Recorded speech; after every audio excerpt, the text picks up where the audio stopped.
Hello and welcome to another video, and today again another unlimited deck. This time though something more meta relevant to the current unlimited landscape as far as that goes. Unlimited Blood, really good. Some of the new additions to Blood have really made some interesting changes.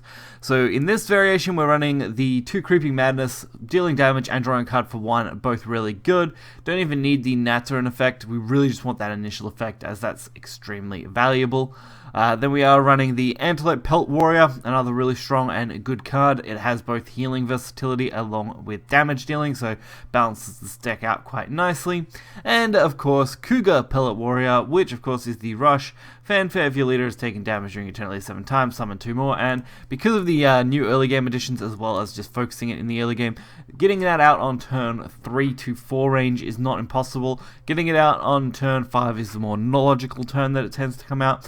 Otherwise, we are just running the pretty stock standard engine. It is extremely cheap as far as that goes, running just Omen of Lust, although you could very easily incorporate 1 to 2 Dark Feast Bats, as that could really easily be played in this deck. So we are going to get right into it and take a look. So I was playing this deck to complete missions, and I found it to be extremely solid. Along with, of course, the Shadow deck I had done recently, Mid Shadows, that's really good as well. They've been some of the better decks, along with Daria, of course. Those 3 decks seem to be the ones that I like to spread out for my challenges, since most of the time you can pretty easily do most of your challenges with just 3 decks, because a lot of challenges are double challenges, and they tend to overlap on one of those 3. So our starting match here against Forest should be pretty straightforward. We just want to kind of get the board going early. The double Florist in hand is quite bad. We honestly want those to be in the deck so we can get the invocation effect off them instead, so we're basically playing them for free while building up our effective damage pool.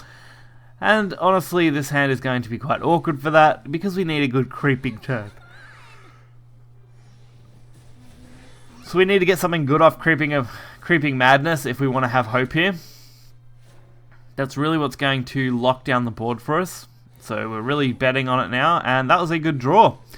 Pellet Warrior is going to work nicely. We can go for the Restless, and that gives us 4 pings.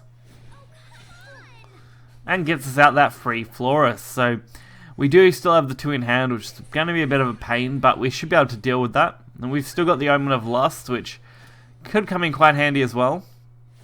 Especially considering they've now left us with a chance to do potentially 10 damage, although I think I'll focus on board clearing here, as Forest has dealt quite a bit of damage, and we're going to be taking our own self-damage, so I don't want to be in too much trouble.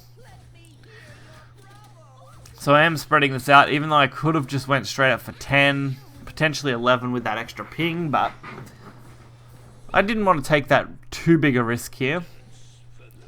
And Fairy Blade is definitely not something you want to have to deal with. Really solid card and really not good for us to have to deal with. So we kind of want to either win very soon or at least keep our health up. And at the moment, keeping our health up isn't too hard a thing to do. And Omen's going to come in pretty clutch here too. Of course, getting that clear initially was really good, but also being able to attack face. Getting a little bit of chip damage, since we are playing from an awkward board state now. Since this deck does kind of top out at the Florists, it's really reliant on just buffing these up and getting the damage in that we need. Fortunately, it looks like we're doing an okay job, where they're going to have to sacrifice some stuff to actually get rid of this. And with only 2 cards left in their hand, that's not really a lot to use. And we're going to very easily clear this out. So, similar to last turn, we could have went for the Evo on the Ambling, but I did decide to throw it on the Lust and just start dealing damage now.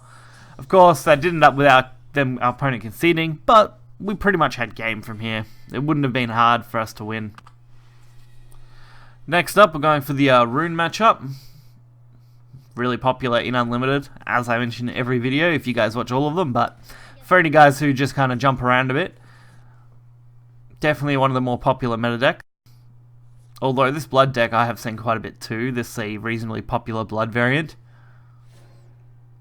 We got a really nice starting hand though, and the Prison of Pain really tops it off. since our turn 3 can be pretty much a guaranteed florist at this point, as long as we don't end up with the Bloodfled return to our hand. That's really the only thing that would slow us down here. We didn't have anything good for turn 2 though. But at least we can guarantee the florist now on 3, and Pelt Warrior will be very close to becoming active once we play all these cards off. Because we'll already have it at 6 for the end of this turn, so turn 4 we can easily go ambling into Pelt if we need it. Not that that would be a really good play because we'd lose the value on the Pelt Warrior. But it looks like this should work out pretty well. They did get a missile, that's a bit of a disappointment. I kind of like it if we could have kept the florist around, but I mean we're doing okay. We can actually get another florist out this turn, so we're definitely going to keep stacking this board. It's definitely going to be hard to recover for Rune here. Although they're going to do an okay job by the looks of it. I mean, they've pretty much taken our boards pretty easily. So now it's really a matter of how can we push this forward. We've still got the Pellet Warrior, which should be completely playable, so we can take out almost the entire board here without too much issue. I mean, we can take the entire board, it's just a matter of how many resources we put in. And this looks like it should be alright, because we get to keep a couple of the 3/1s now, which is good.